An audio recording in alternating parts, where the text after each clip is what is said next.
Women's. June 15-ന് ശേഷം K S R T സിയിൽ കണ്ടുവരുന്ന സീനാണ്. K S R T C bus നിറയെ ആൾക്കാർ മീൻസ് വുമൻസ്. ഒട്ടുക്കത്തെ തിരക്ക്. പുരുഷന്മാർക്ക് ഇരിക്കാൻ പോലും പ്ലേസ് ഇല്ല.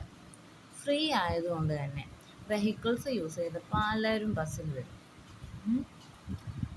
വർക്ക് വുമൺ, സ്റ്റുഡൻസ് എല്ലാവരുടെയും തിരക്ക് കൂടും. ലാഭമില്ലാതെ K S R T C 2 വർഷത്താകുമ്പോഴേക്കും നഷ്ടത്തിലാവും.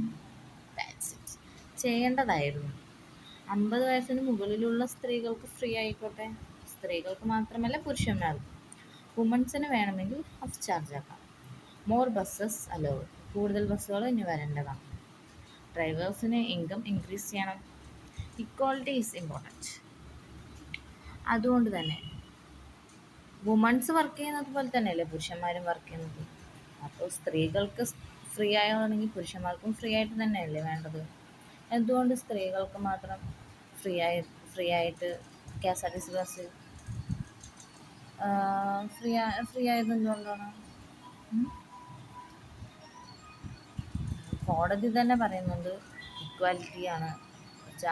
ജാതി, മതം, നിറം, സ്ത്രീ പുരുഷ വ്യത്യാസമില്ലാതെയാണെന്ന്. അപ്പോൾ പിന്നെ എല്ലാത്തിലും സ്ത്രീ പുരുഷ വ്യത്യാസമില്ലാതെ തന്നെ വേണ്ടേ.